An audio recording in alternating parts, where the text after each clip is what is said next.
Eskom says unplanned outages are currently at 15,386 megawatts of generating capacity, while the capacity out of service for planned maintenance is 5,617 megawatts. It says approximately 2,500 megawatts of generating capacity is anticipated to return to service by tomorrow evening. Now, Eskom currently implementing stage 3 load shedding until 4 o'clock this afternoon. The power utility says it will rotate its power cuts between stages 4 and 3. On Friday, though, Eskom implemented stage 6 load shedding. To further update us about the state of electricity generation, let us now talk to Eskom's senior manager at the Group Executive Generation Office, Eric Shunmagum. Eric, thank you for joining us. Thanks so much for your time. Hi, good morning, Leanne, and good morning to your listeners. A lot of us obviously heard the update that came yesterday from yourself and the team at Eskom, as well as the minister. And, you know, a lot of it was blamed on the weather and all this unpredictability. I mean, it's blamed on the weather when it's cold. It's blamed on the weather when it's hot. There's a lot of blaming, but the reality is it's the infrastructure that is failing us, isn't it? So Leanne, I think, you know, if I just take this very slowly, and I think context is so important. We've acknowledged we're sitting against the backdrop of older infrastructure, and we've got a recovery plan to address that. But I think when one looks at the last 12 days, we've had quite a lot of trips, quite a lot of units that have tripped, and subsequent to these trips, you know, there is a bit of a lead time before these units do come up. It could take anything between 2 hours and 8 hours, depending on the trip. And what has actually happened is we've been actually supplementing these the demand forecast by using our reserves. That's both the diesel, that's OCGTs, and the dam reserves. I think what has happened is when one goes back to the 13th of November, we normally start the week off with about 102% dam reserves. And as a result of this, we started off with about 70%.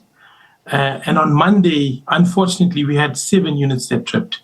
And with us continuously supplementing, you know, supply with the use of the water resources from our pump hydro, and together with our OCGTs, we found ourselves actually in this challenge. Unfortunately, what then happened was, in terms of the demand forecast, there was an error. We saw initially while we were introducing stage 4, there was about a 900 megawatt difference between what was being supplied and the actual forecast. And as we got to around 12 o'clock, that difference grew to about 1,500. And we still to get to the root cause of what, you know, was that difference. We know that there was an error coming in terms of the forecast, but clearly in terms of the heat wave that we've experiencing, we've been seeing it nationally. We've seen quite a lot of, you know, increase in the demand. And as a result of that, to ensure that we protect the system, Eskom had no choice but to actually move to stage 6. And the main reason was to then contain our diesel and dam reserves. I think when one looks at the diesel reserves, you know, the rate at which we have been using the diesel reserves, specifically at Ankerlig, and Ankerlig, we have the diesel transported, you know, through trucks. The rate at which we were actually burning the diesel was much faster than the actual, you know, filling them up. So we had no choice. Any estimates? Yeah. How much was spent on burning diesel just to keep these lights on, even at stage 6? So you're aware that we've negotiated, and in the budget there's 30 billion rand. Of the 30 billion rand, just about 19.4 billion rand is actually allocated to the Eskom budget, and there's about close to about 9.4 billion rand for the IPPs. And this was a conscious decision made, knowing well that we were busy with the recovery plan, but as a trade-off to the actual economy, Leanne, it's a much cheaper option when one looks at what we are spending on load shedding per day. especially towards the economy. So per day, I mean, if you can just give us an idea, I mean, before obviously the lights are switched off, what are we burning a day, or what were you burning a day just to try and keep these lights on? So pretty much if you look at the Eskom supply, if we're using all the diesels, you're pretty much spending around R1 million an hour. Yeah. Okay. Yeah. So when you really look at year to date, I think we are just over 12 billion rand in terms of the diesel usage, but still within the budget. We're going to have to really contain the budget moving forward, and we've been told by National Treasury that that's what's been allocated, and that's what we're trying to maintain. R1 million an hour. How close were we for a grid collapse? I know this question was asked yesterday, but realistically, where were we? I mean, it sounded like quite a dire situation on Friday. How close were we to a collapse? So Leanne, I think the one comfort that I want to give you is that we've got very experienced personnel in our system operations. The system will always take preference.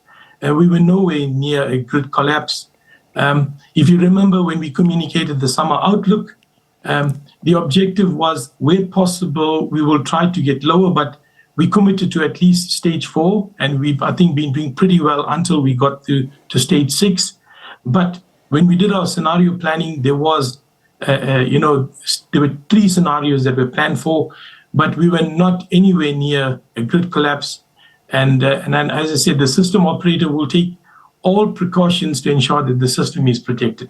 Even the stages of load shedding, and many people, again, talking to this, and again, it was brought up yesterday, but I imagine people still concerned about this. I mean, when we look at the issue between stage 6 and stage 8, for instance, we never seem to move off stage 6. That's always the most dire. However, the amount of hours that we're off for in certain circumstances, 12 and a half hours that we're in total darkness, no electricity, that's not stage 6. That is much higher. I mean, can Eskom admit that, in fact, you are not sitting at stage 6 and it was a much higher level? So Leanne, I think what I know, I've been hearing the media and I've been hearing issues in terms of Johannesburg. We've had some individuals complain, 13, 14 hours. But in terms of our schedule, it's worked over a 32-hour period. And, in terms of when we move to stage 6, you're looking at 50% during that 32 hours that we would load shed. There is a schedule. And from an Eskom point of view, we try to maintain the schedule. I think it's very difficult. I do appreciate that not all the systems are automated. In some units, in some metros, individuals must still sort of drive up. So switching off and switching on does take time. However, I do feel the frustration. I'm also a South African. I also experience these long hours. But from a schedule point of view, this is all measured, it's audited, and it's tracked. So from an Eskom point of view, and I can only talk from an Eskom point of view, Leanne, we've got a schedule that we actually control, and the stages are defined. Yeah. And again, I mean, obviously we're talking about these schedules because this is what, like you say, you're also a South African that is also going through a lot, but you're working to try and help this and end it. Eskom has a schedule. We saw recently City Power taking over it in many different areas, which is now resulting in 2.5 hours off, then on for an hour or an hour and a half, and then off and on and off and on. This is because they've taken it over. Do you think City Power were ready to take over the schedule? Leon, Leon, I'm a technical guy, right?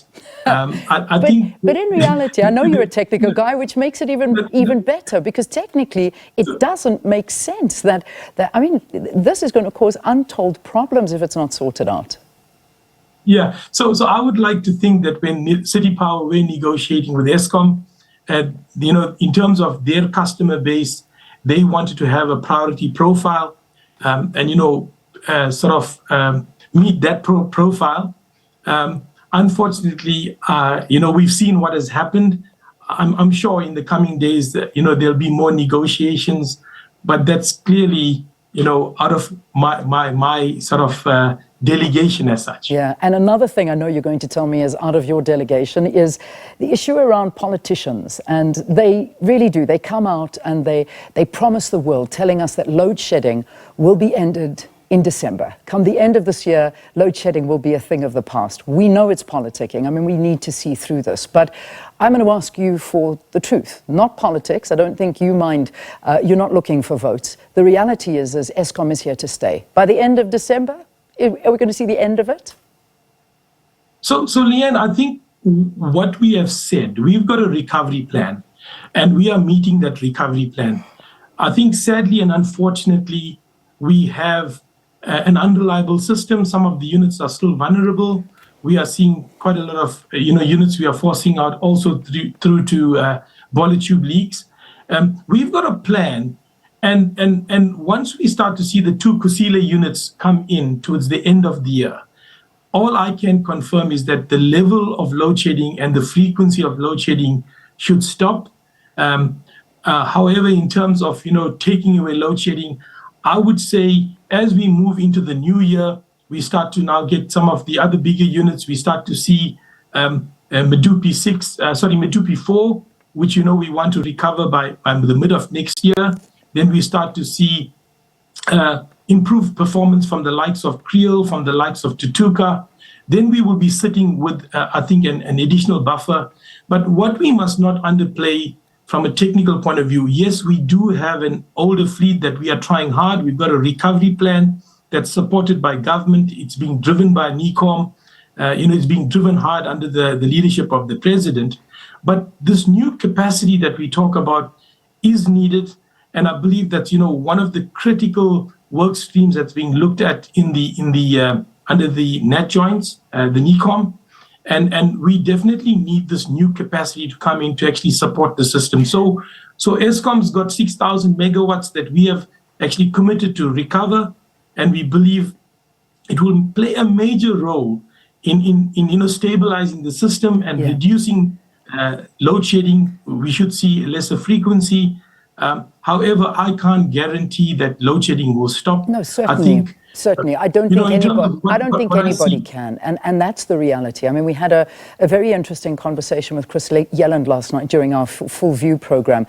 He was talking to the point, and this is a well-known fact, that we have seen the biggest issue is the boiler tube leaks that are happening at the power stations, that these can't actually be repaired. These need to be replaced. This is the sign of, as he puts it, poor coal, the quality of coal. They are old. They are caused by overuse.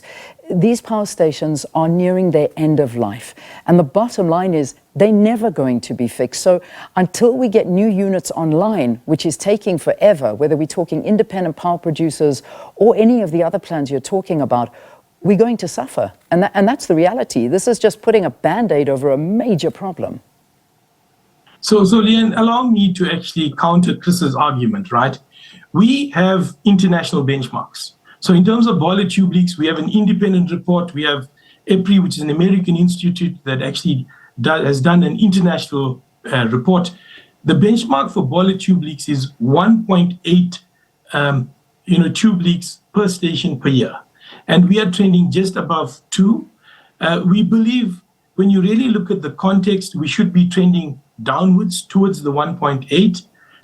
We know very clearly at some of the stations, there was a conscious decision in terms of the coal that we use, and that's what we measure, and that's what we manage. So we have a boiler tube leak program. We have individuals that actually support this program. And I believe, as much as recently we have seen a spike in the boiler tube leaks, we've catered for that in the actual, the recovery. If we start to see that improvement, when you really look at the percentage of boiler tube leak failures in the context of the breakdowns, it's not as big as, for example, our partials. So our partial load losses is where we are taking a lot of focus. And I think in terms of our budgets that we've allocated, That's what we're going to have to actually drop. Okay, so our partials, I believe, are quite high, Eric, and that's where we need to address. Sorry, yes, Eric, yes, Leah. we are at 8 o'clock, so I'm already in news time. So just one final question is this. So are you disputing the fact, and again, I say that Chris said that 50% of power outages are caused by these boiler tube leaks. Do you dispute that? You know, I'm not sure how Chris has got those figures, right? I do believe, you know, when you take recently, we've had a few units that we had to force down. It's a conscious decision we make. We normally take these units. It could be down for anything between 4 days and 7 days to repair. But once we repair, the unit's actually back online. All right. Eric, I wish I had more time. I've got to end it there. But the reality is that for now, stage 3 and 4, who knows what may happen? There may be something that's unplanned and we're back at stage 6 or whatever the stage may be. But Eric giving us a little bit of background as to why we landed up where we are and the work that's being done to try and alleviate it for the festive season. But Christmas could be dark. Who knows? We have to wait and see on that one. Eskom Senior Manager in Group Executive Generation Office.